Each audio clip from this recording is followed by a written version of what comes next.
Bonjour et bienvenue sur la chaîne de la bonne heure. Aujourd'hui je vais vous parler d'une montre assez méconnue mais au style très atypique, la Raketa Garada. Les montres à plusieurs fuseaux horaires, également appelées heures universelles, existent depuis les années 30 avec Louis Gauthier chez Vacheron Constantin et les années 1950 avec les GMT et la Glycine Hermann.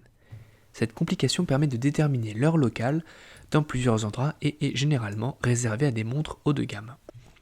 La Raketa Garada, Garada qui veut dire ville en russe, utilise un système très simple de lunettes tournantes. Le cadran a une graduation de 24 heures, mais le mouvement installé dans la montre est un classique 12 heures, de référence maison 26-28H.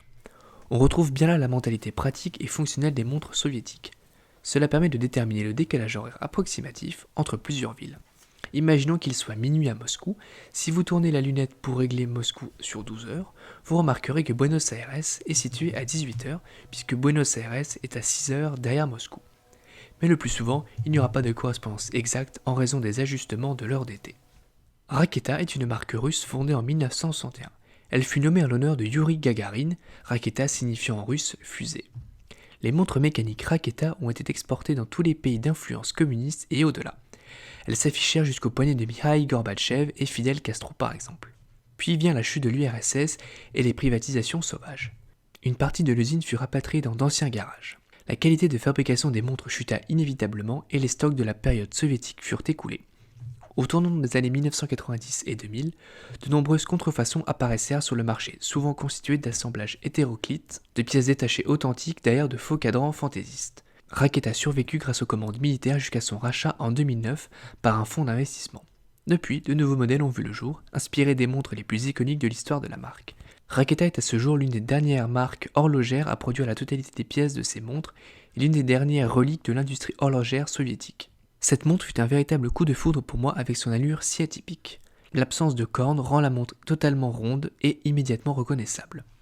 Elle me fait un peu penser à certaines Braun en cela. Le boîtier mesure 42 mm de largeur pour 42 mm de hauteur. L'épaisseur est de 12 mm et l'entrecorne est de 18 mm. Son apparence de galet attirera immédiatement les monstrophilistes. Le dos de la montre porte les inscriptions suivantes, étanche à la poussière et balance anti-choc. Les versions ultérieures auront un fond plus élaboré avec un numéro de série, un dôme et les inscriptions fabriquées en URSS et Raketa. La vitre est en acrylique et est donc sensible aux rayures. Maintenant, il s'agit d'une montre approchant les 50 ans et je préfère une belle patine plutôt qu'une montre immaculée, impossible à porter de peur de l'abîmer. Les montres vives se patinent avec le temps et certains exemplaires de Goroda exposent un vieillissement du plus bel effet. Le cadran est très joliment fini avec un effet rayon de soleil bleu dégradé, aux reflets variant en fonction de la lumière et de l'orientation. La montre a été déclinée dans plusieurs couleurs, bleu la plus courante, bordeaux, vert et enfin en brun la plus rare.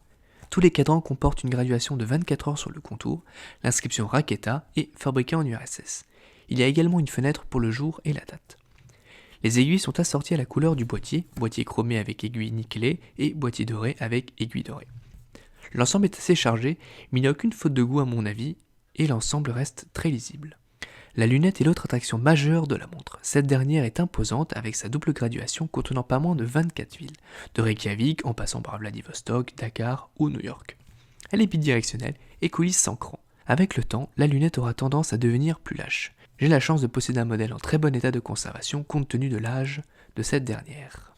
La Raketa Garada est propulsée par un mouvement à remontage manuel de 19 rubis, le Raketa 26-28H. Il s'agit d'un mécanisme très robuste et simple à entretenir. La réserve de marche peut, quant à elle, dépasser les 40 heures. La première position de la couronne vous permet de remonter la montre, la deuxième position vous permet de régler l'heure, et enfin, si vous tirez la couronne, la date avance. Le jour de la semaine est réglé en tournant simplement les aiguilles jusqu'à ce que vous ayez le bon jour. Une montre vintage inclut forcément son lot de faiblesses survenues au fil des années. Le cadran est le premier point faible de la Raketa. Il est rarement dans un état impeccable et vous verrez très souvent des taches, des brûlures de soleil, des fissures ou simplement une peinture manquante. Son deuxième point faible est le boîtier. Il est soit chromé, soit doré et il est difficile de le trouver en bon état. Le plus souvent, une partie du plaquage se sera enlevée du boîtier. Pour conclure, les meilleurs achats sont parfois ceux effectués au milieu de la nuit et cette Raketa Garada est un réel coup de cœur. Avec son style original, un mouvement fiable et des détails léchés, vous avez là une belle montre vintage abordable des années 70. Les prix varient beaucoup en fonction du pays et de l'état. Les Raketa Garada sont assez rares et chers en France. Vous pourrez néanmoins dénicher un beau modèle pour moins cher sur eBay avec un petit peu de patience. Voilà, j'espère que cette nouvelle vidéo vous aura plu. N'hésitez pas à me dire en commentaire ce que je pourrais améliorer ou ce que vous voudriez voir pour la prochaine vidéo. D'ici là, portez-vous bien et à bientôt.